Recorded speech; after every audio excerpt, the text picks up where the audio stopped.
Vivencias.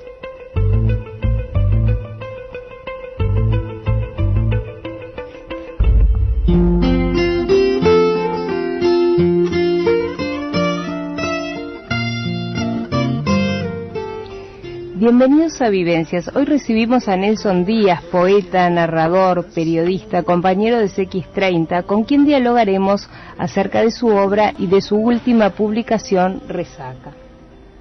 Y aquella lluvia incierta toqué tu cielo. Nelson Díaz es escritor y periodista. Ha publicado 5 libros de poesía: Pactos y Emblemas, Mendigos y otras tempestades, Malas intenciones, Liturgia urbana, Rigor mortis, 2 libros de entrevistas a escritores uruguayos, El oficio de contar y El oficio de narrar, la novela Corporación Medusa, la biografía Memorias de un trovador, Conversaciones con Darno Jans, y hoy nos viene a presentar su última novela, Resaca. Como periodista ha trabajado en diferentes medios escritos: Revista Cultural Graffiti, El Estante, Cuadernos de Marcha, el diario Este Diario, Últimas Noticias, La República, Caras y Caretas y El País Cultural. Varias de sus entrevistas a escritores extranjeros fueron publicados en el semanario Brecha. Actualmente ejerce la crítica literaria en la revista Dossier, como columnista en los programas Planeta Radio en Sarandí y en Yo te lo dije y Sabuesos, aquí compañero en CX30 Radio Nacional. Y para Pablo Ramos, Nelson Díaz es un escritor luminoso que expresa como nadie la oscuridad del alma humana. Muy bienvenido, Nelson. Un gusto de contar hoy con tu presencia y presentar este nuevo libro, Resaca, de editorial Yagurú, en Vivencias. Gracias por la invitación, Andrea. Un placer. Por favor, un placer como siempre. Y antes de comenzar a hablar de este libro, ¿qué representa para vos la literatura en tu vida? Y bueno, la literatura es el motor fundamental en mi vida, sacando los afectos cercanos y familiares, pero la literatura ha sido desde pequeño lo principal en mi vida, desde muy pequeño. Me interesó mucho la literatura y la escritura. ¿Y cuál es la materia prima de tu escritura? Bueno, lo que ocurre, básicamente uno se nutre de la imaginación, por cierto, pero también de lo que ocurre alrededor. Hay hechos verídicos, verosímiles, que uno después lo pasa por el tamiz de la ficción. Resaca es parte de una trilogía que se llama Terminal Moebius, integrada por Corporación Medusa y tu próxima novela, Metástasis. Y la banda o cinta de Moebius ha servido de inspiración para Bach y para Cortázar. Bach compuso un canon cuya partitura al ejecutarse guarda una semejanza en la forma de la banda de Moebius, y el libro de cuentos Queremos tanto a Glenda, del escritor argentino Julio Cortázar, cuenta con una composición titulada Anillo de Moebius. ¿Por qué utilizas Terminal Moebius tú? Terminal Moebius es, obviamente un oxímoron, y lo utilizo porque en mi obra, en esta trilogía, lo que hace el protagonista, que se llama Roger, es entrar dentro de una especie de ludo. En la novela aparece como ludo biológico, es como un ludo de cartón, pero biológico, y con algunas diferencias con el juego. Aparecen dados, que son dados flotantes, aparecen en forma de cartas, por gente que le rima algunos textos, y el protagonista lo que tiene que hacer es tratar de descifrar, decodificar lo que dicen esos textos. Si lo logra, positivamente, irá avanzando casillero por casillero hasta el punto de llegada. En caso contrario, en caso de que no pueda decodificar qué dice el texto, retrocederá algún casillero, al igual que en el juego de ludo, y podrá regresar al punto de partida. El punto de partida, que es el comienzo del juego, para el protagonista puede ser el final de su existencia. Es un juego que él en realidad no quiere jugar, pero está obligado a jugarlo por una corporación, una especie de organismo etéreo que todo lo controla. Y Moebius, me pareció interesante la figura de Moebius, porque de alguna forma representa lo infinito, ¿no? La cinta, la propiedad, la cualidad de la cinta de Moebius es que la parte exterior se une con la interior y al comenzar a girar uno después no sabe cuál es cuál, ¿verdad? Y me pareció interesante entonces tratar de plasmar esa propiedad que tiene la cinta de Moebius con mi literatura. Yo intento, ese es el objetivo final de esta trilogía, de que ficción y realidad se mezclen, lleguen a un punto en que el lector no sepa qué es realidad y qué es ficción. Uh-huh. Sí, eso pasa permanentemente, digo, ¿no? No sabemos si habla Roger, si habla Nelson Díaz, qué es lo que está ocurriendo. Yo te lo decía antes de empezar la entrevista. Es difícil para el que está leyendo, y creo que ahí es que traspasás esa línea permanentemente en cada capítulo, que son muy cortos y atrapantes por otra parte. Sí, la idea cuando me propuse la trilogía, porque Roger aparece en un libro anterior, en un libro que se llama Rigor Mortis, pero aparece como un personaje secundario y en algunos cuentos, no en todos además, pero cuando empecé a trabajar con Roger en Corporación Medusa y con De Largo Aliento para la trilogía, mi idea era exactamente esa, ¿no? Que se transformara, que la trilogía fuera una especie de cinta de Moebius, donde el lector ingresa y no sabe qué es real, qué no, si lo está viendo con los ojos de Roger, que en apariencia, y digo en apariencia, padece psicosis o no, y bueno, que se fusionaran la realidad y la ficción de alguna forma. ¿Y por qué el título Resaca?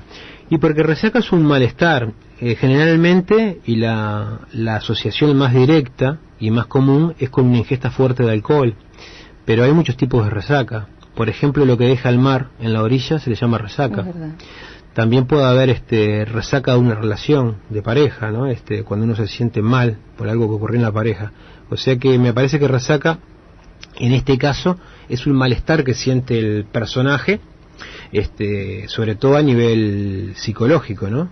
También me gustó la idea de jugar con que el personaje, por lo menos en esta entrega, está totalmente abstemio, no bebe, como en la primera parte, y también puede tener alguna resaca de aquel pasado.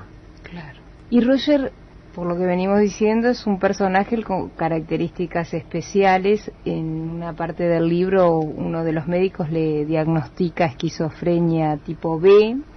En ciertos momentos nos hace dudar de esa patología, y en verdad también aparece esa corporación que tú hacías mención, que lo controla todo, parecida a lo que ya describió en Gran Hermano el escritor americano Orwell.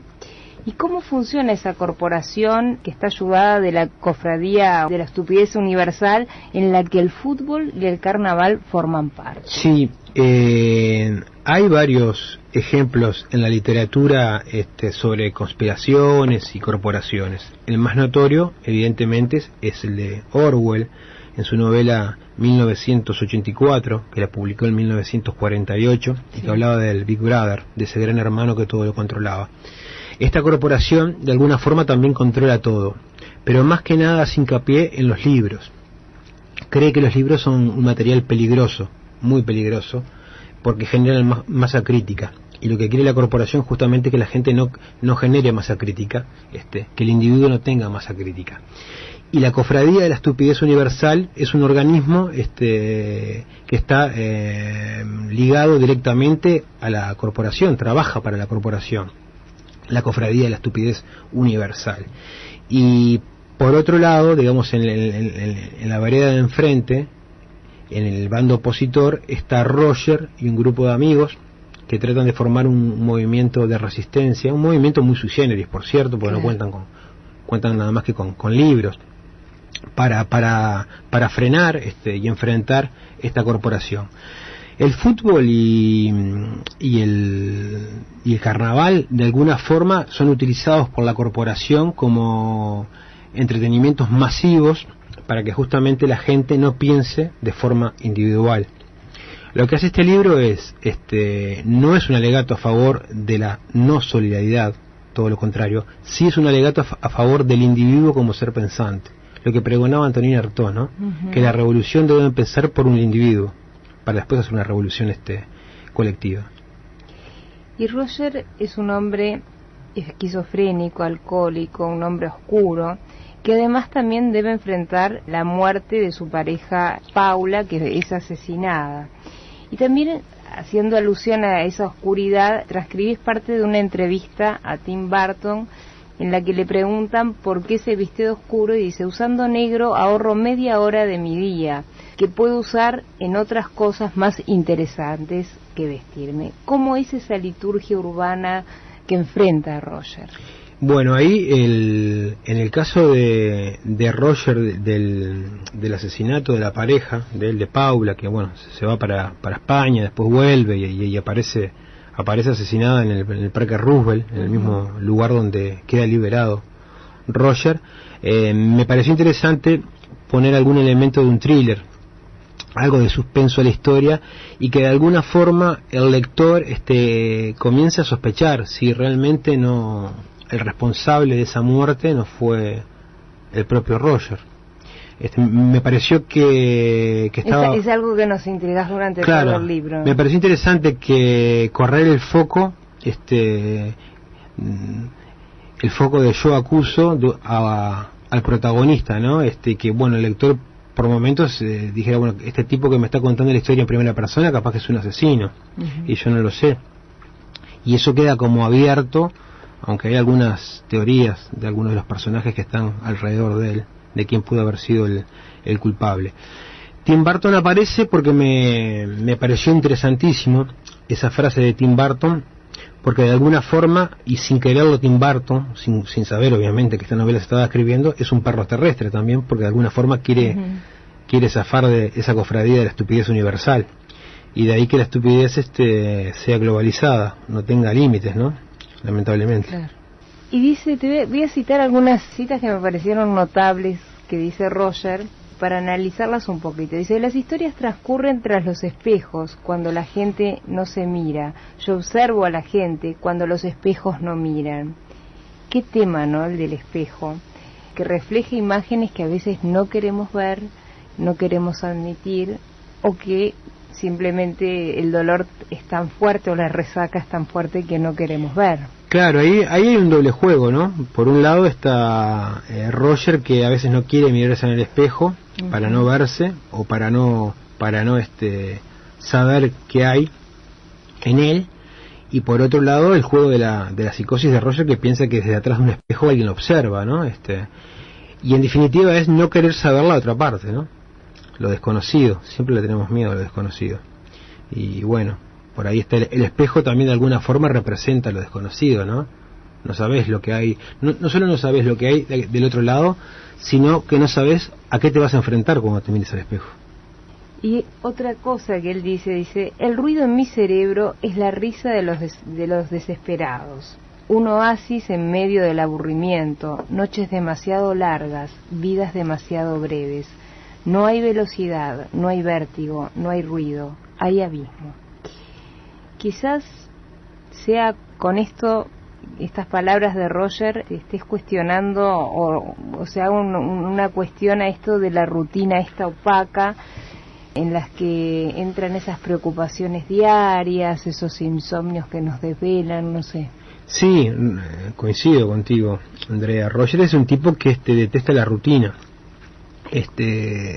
Incluso tiene algún diálogo con su médico sobre ese tema en otra novela. Sí, él detesta la rutina, y una forma de salir de la rutina es refugiarse en los libros, que es lo que hace él y su grupo, y el grupo de amigos. También me pareció interesante que esa avidez de Roger por tener porque básicamente Roger es un tipo que su transcurrir es muy lento, totalmente lo contrario a la velocidad que tiene la novela. Me pareció interesante de que Roger le pidiera al autor, en este caso a mí, más velocidad en su vida, ¿no?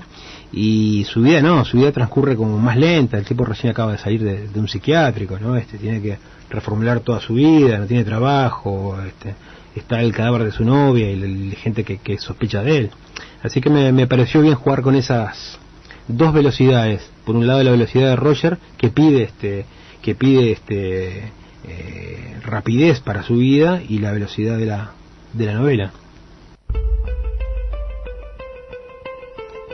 Vivencias.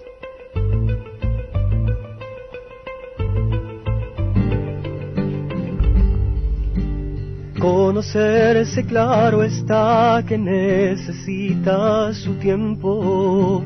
Continuamos en Vivencias junto al escritor y periodista Nelson Díaz presentando su último libro, Resaca, de editorial Yagurú. Y decíamos al principio que Roger enfrenta, como explicabas tú bien, ese ludo biológico en el que aparecen cartas, 7 dados flotantes, 7 artistas. ¿Qué significa el número 7? ¿Por qué el número 7?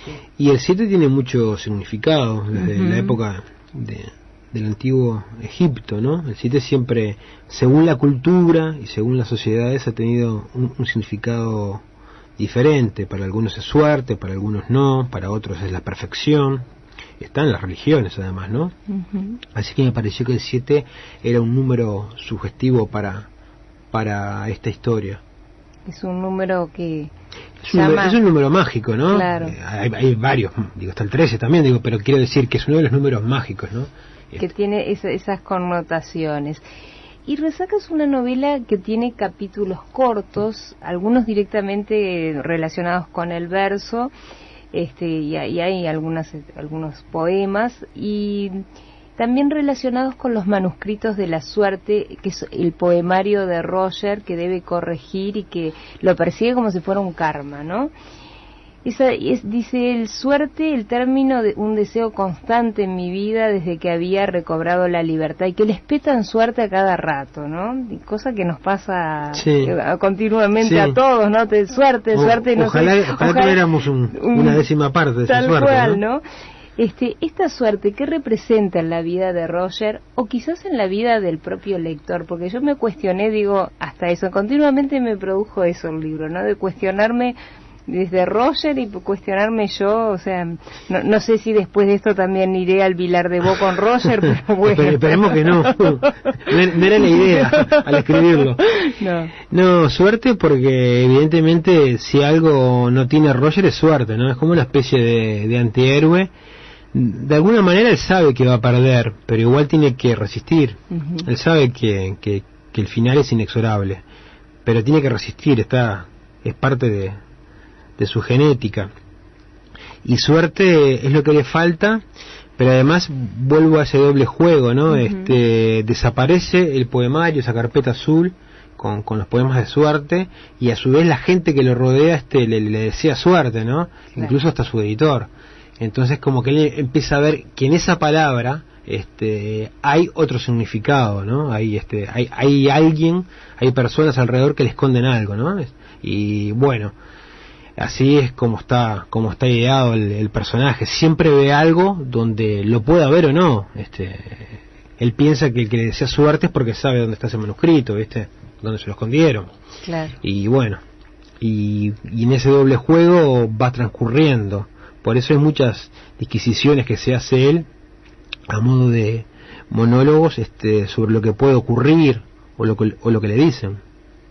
Y esta novela, como decías tú, tiene un ritmo acelerado al revés del ritmo que lleva Roger, que como decíamos acaba de salir de ese hospital, y lleva una vida llena pobre de preocupaciones, de temas recurrentes, casi obsesivos, la aparición de esa expareja muerta, personajes que lo persiguen, esa carpeta, como acabamos de decir, que la tiene que corregir constantemente, y este ludo biológico por el que avanza o retrocede según esa suerte que lo persigue, ¿no?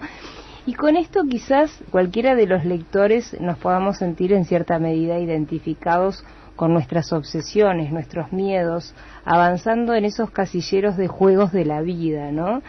Puede haber yo lo siento que hay como una suerte de paralelismo con lo que es la vida humana. Sí, el ludo, en este caso el ludo biológico, representa la vida, y representa también, acordate que cuando le llevan las cartas y él para que las descodifique, lea entre líneas el texto que hay ahí, ninguno de los personajes que se le aparecen le dicen si avanzó o no avanzó. Sí. A excepción de uno que sí le dice que avanzó. Y el hombre está como en esa disyuntiva, ambigua, no sabe si avanzó o si retrocedió. Y eso es un poco lo que te pasa en la vida, con las acciones que uno hace. A veces no sabe qué consecuencias van a tener, si positivas o negativas. Y además, todo ese peso, esa presión de estar en un juego donde él no sabe cuáles son las normas. Claro. No las eligió él, además. No fueron consensuadas esas normas. Nadie le preguntó si él estaba de acuerdo o no con esas normas. Simplemente está ahí y tiene que hacer eso, y bueno, después se verá si las cumplió o no, si avanza o si retrocede. Ahí parte el paralelismo con la vida, ¿no? Claro, a veces claro, no elegimos totalmente, las cosas, totalmente, nos claro. pasan, digo, hay cosas que sí, uno tiene total albedrío de decisión, pero otras no. Pero además, fíjate, en caso de que él y lo voy a poner en incondicional para no adelantarle nada al oyente de Vivencias. En caso de que él descifre todas las cartas, llega al punto de partida, ¿y qué hay en él? Llega al punto de llegada, perdón. ¿Y qué hay en el punto de llegada? No se sabe. Y si retrocede y retrocede y retrocede, llega al punto de partida, que es el final de su existencia. O sea, en definitiva, lo que hay no es muy alentador. Claro. El final de la existencia no es nada alentador. Él no sabe si llega, o sea, ganar para él implica perder. Es una victoria pírrica la de él. El punto de llegada no sabe qué hay en el punto de llegada. Y Roger dice, quiero escribir poesía para retratar con la precisión de un bisturí mi propia muerte. ¿La poesía se convierte en un elemento liberador para Roger? Y sí, viendo lo que le está ocurriendo en la historia, él necesita escribir poesía, porque él es un poeta. Él necesita escribir poesía. De hecho, era lo que hacía hasta que se le complicó el panorama, pero era lo que él venía haciendo. Y se le presentó la corporación y toda esta gente que le empezó a complicar la vida. Pero ves, ahí hay un tema también con la autoridad y el orden, porque en realidad, y esto vamos un poquito más atrás a Corporación Medusa, él llegó un manuscrito que tenía que leerlo obviamente y mejorar la redacción de ese manuscrito, pero no publicarlo. Y él, sin embargo, lo publicó. Entonces ahí desobedeció. Y ahora, bueno, por desobedecer, entró en el nudo biológico. Entró en el nudo. Claro. Está en el horno. Porque él tiene un problema con la autoridad siempre, ¿no? Claro. Si no hubiera hecho eso, bueno, tampoco habría resaca, no habría segunda parte, ¿no? Pero bueno. Claro. Y después va a venir Metástasis. Después viene Metástasis, que cierra la trilogía. La trilogía. Bueno, o sea que hay que leer Resaca para después aprontarnos a Metástasis. Sí, además Resaca es un libro que se puede leer independiente de Corporación Medusa. Se puede leer totalmente, es una historia que funciona comunitaria. Sí, yo confieso que no he tenido la oportunidad aún de leerlo, y se entiende totalmente, se entiende perfectamente, aunque no hayas leído la Corporación Medusa, ¿no? Que lo debo, pero prometo cuando hagas Metástasis ya haberlo leído, y entonces ya tengo la trilogía pronta. Te invito a hacer la última pausa y continuamos dialogando. Enredo, ya perdí mi compañera, desátame de este enredo.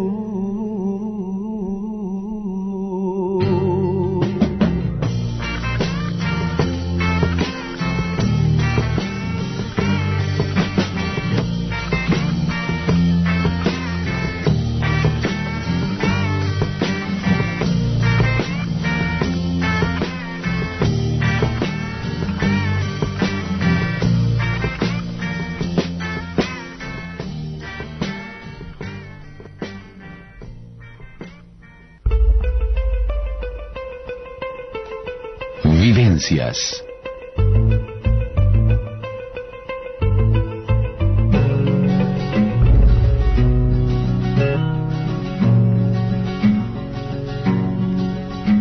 Te he visto llorando en la sombra llorar. Continuamos en Vivencias junto al escritor y periodista Nelson Díaz, presentando su último libro, Resaca, de Editorial Yagurú.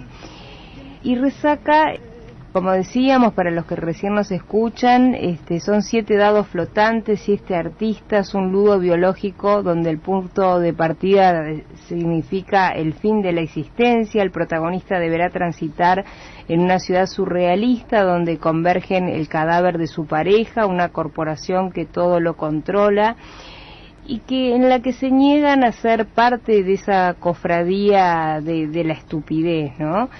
Y están los largactiles y los perros terrestres, que no hemos hablado de ellos. No sé si querés contar un poquito quiénes son. Y los largactiles son, de alguna forma, el brazo armado de la corporación, es la gente que hace el trabajo sucio, el que te lleva y te secuestra.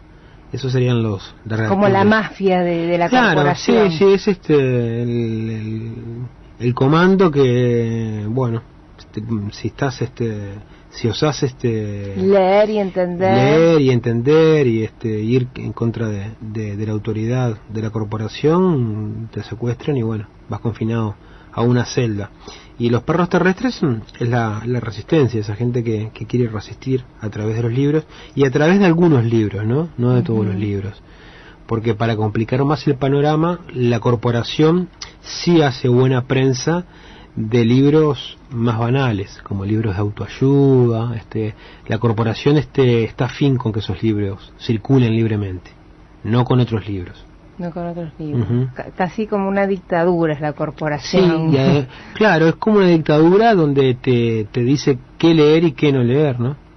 Algo así sería, sí. Algo así. En esta ficción realmente nos das para pensar y es también en cierta medida una crítica al sistema en el que vivimos, ¿no? Totalmente, claro, porque a veces hay momentos que vos no sabés si realmente elegiste o no. Por ejemplo, si importan un programa, ¿no?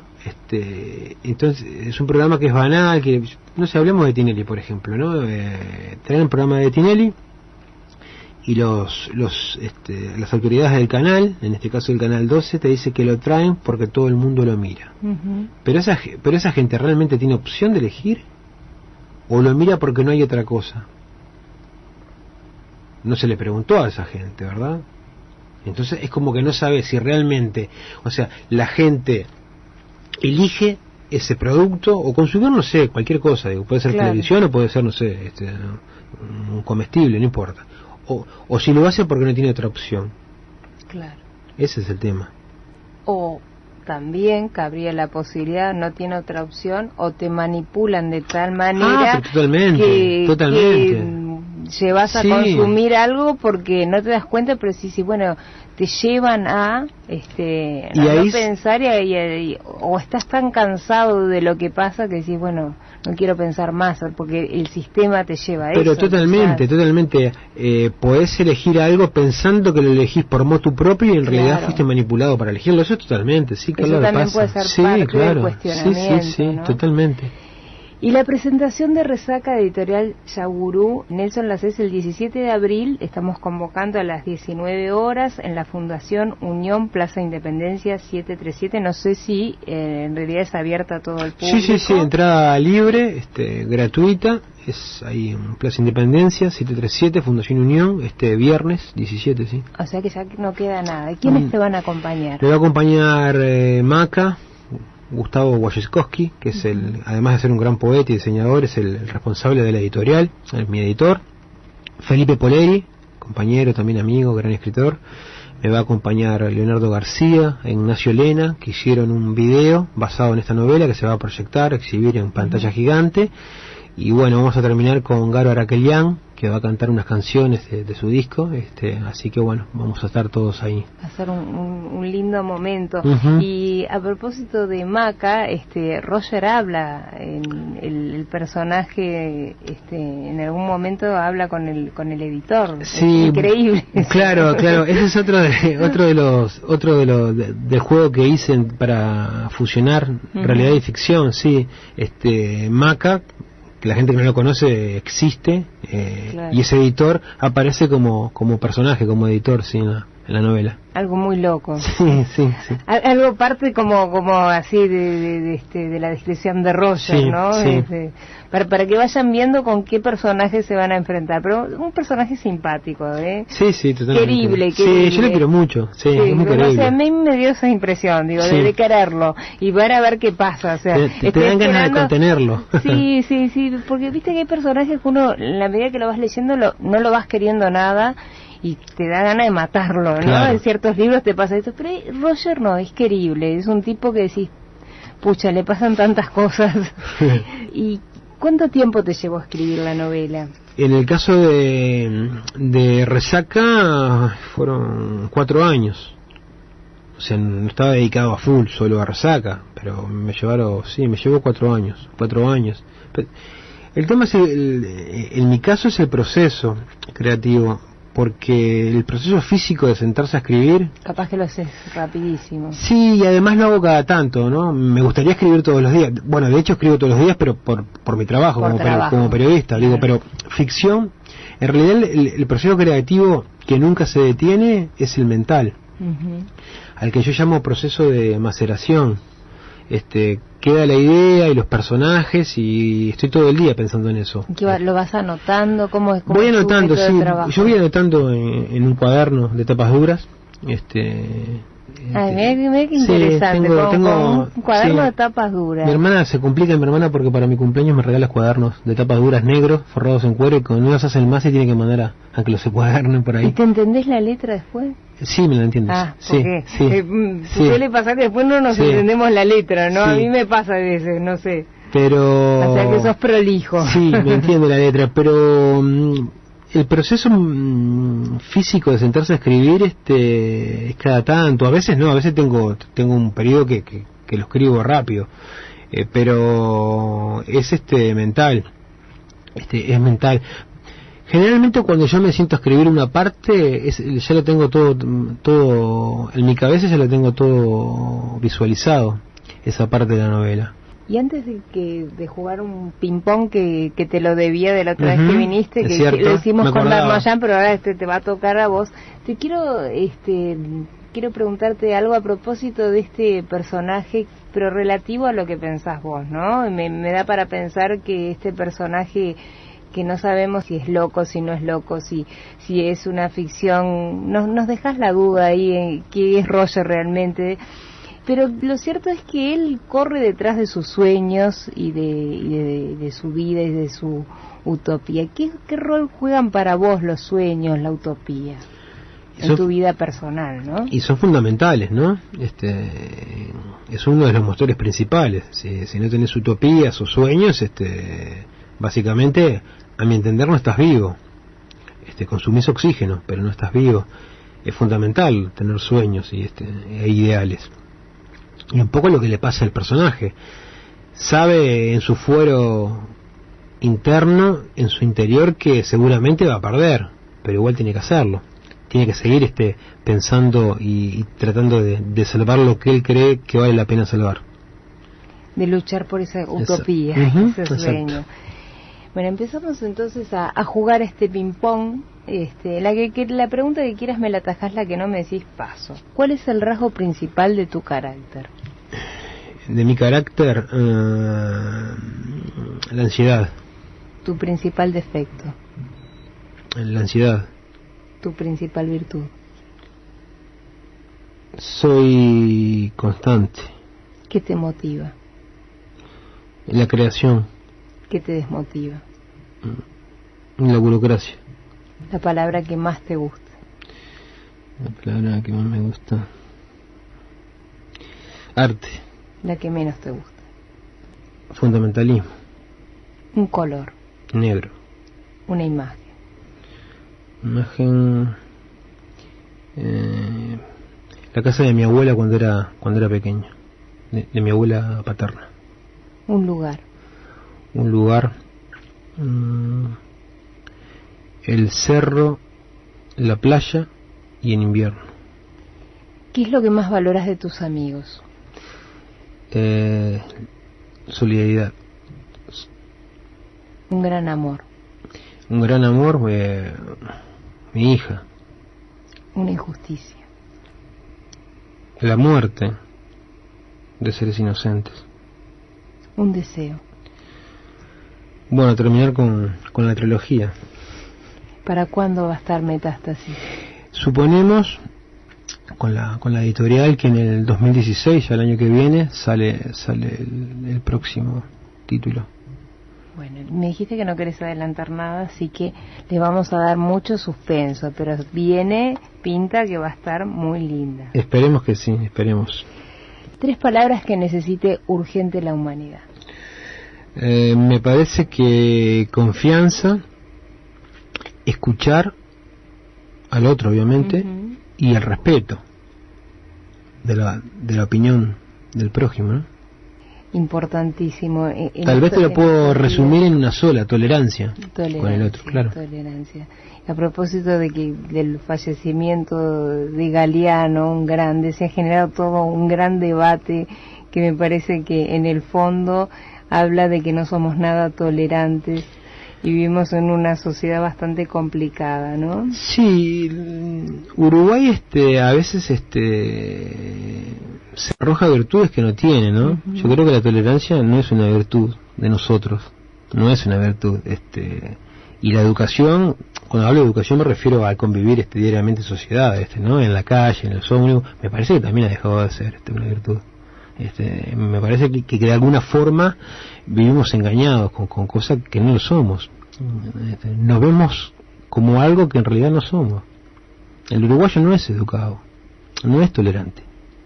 Qué importante eso que estás diciendo, porque para analizar, si nos están escuchando educadores, gente que tiene que ver con los sistemas educativos, es algo para poner sobre la mesa, ¿no?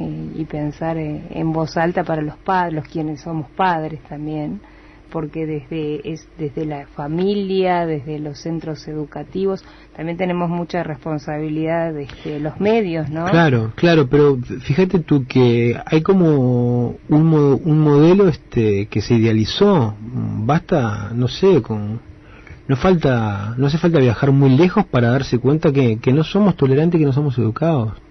Y si lo fuimos, lamentablemente, por un montón de temas que no vamos ahora a desarrollar, claro, multifactores, multicausales, fuimos perdiendo esa tolerancia y esa educación.